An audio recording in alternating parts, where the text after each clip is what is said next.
মসজিদে কিবলাতাইন। কিবলাতাইন মসজিদ মানে দুই কেবলার মসজিদ। মসজিদটি মদিনা শরীফের পশ্চিম প্রান্তে খালিদ বিন ওয়ালিদ সড়কে অবস্থিত। মসজিদে কিবলাতাইন ইতিহাসের এক ঐতিহাসিক ঘটনার সাক্ষী। এই মসজিদে নামাজ আদায়ের সময় কেবলা বদলের আদেশ দেওয়া হয়। নামাজ পড়তে দাঁড়িয়ে ওহী পাওয়ার পর নবী করিম সাল্লাল্লাহু আলাইহি ওয়াসাল্লাম মসজিদে আকসার দিক থেকে মুখ ঘুরিয়ে নামাজের মাঝখানে মক্কামুখী হয়ে নামাজের বাকিটুকু সম্পন্ন করেন। এজন্য এই মসজিদের নাম কিবলাতাইন বা দুই কেবলার মসজিদ। বর্তমানে মসজিদের ভেতরের মূল অংশ অক্ষত রেখে চারদিকে দালান করে মসজিদটি বাড়ানো হয়েছে।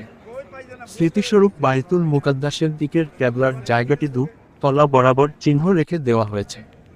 নবী করিম সাল্লাল্লাহু আলাইহি ওয়াসাল্লাম মদিনায় হিজরতের প্রায় ১৬ মাস পর্যন্ত বাইতুল মুকাদ্দাসের দিকে মুখ করে নামাজ আদায় করেন।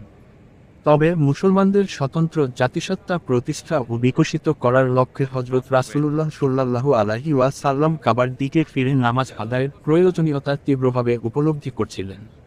এসব কারণে হযরত রাসূলুল্লাহ সাল্লাল্লাহু আলাইহি ওয়াসাল্লামের হৃদয়ের সুপ্ত বাসনা ছিল, কাবা যদি মুসলমানদের কেবলা হতো। হিজরি দ্বিতীয় সনের শাবান মাসে মতান্তরের রজব মাসের মাঝামাঝি সময়ে হযরত রাসূলুল্লাহ সাল্লাল্লাহু আলাইহি ওয়াসাল্লাম বেশ কয়েকজন সাহাবী নিয়ে বনু সালামায় পৌঁছে জোহরের নামাজ, মতান্তরে আসরের নামাজ আদায়ের জন্য মসজিদে তাশরিফ নেন। নামাজে ইমাম ছিলেন হযরত রাসূলুল্লাহ সাল্লাল্লাহু আলাইহি ওয়াসাল্লাম আর মুক্তাদি ছিলেন সাহাবায়ে কেরাম রাদিয়াল্লাহু তাআলা আনহু। দ্বিতীয় ও তৃতীয় রাকাতের মাঝামাঝি সময়ে নবী করিম সাল্লাল্লাহু আলাইহি ওয়াসাল্লামের আন্তরিক ইচ্ছার বাস্তবায়নে হযরত জিবরাইল আলাইহি ওয়াসাল্লাম ওহী নিয়ে অবতীর্ণ হন। ওহীতে বলা হয়, হে মুহাম্মদ, আপনি নিজের মুখ মসজিদে হারামের দিকে ফেরান এবং তোমরা যেখানেই থাকো সেদিকেই নিজেদের মুখ ফেরাবে।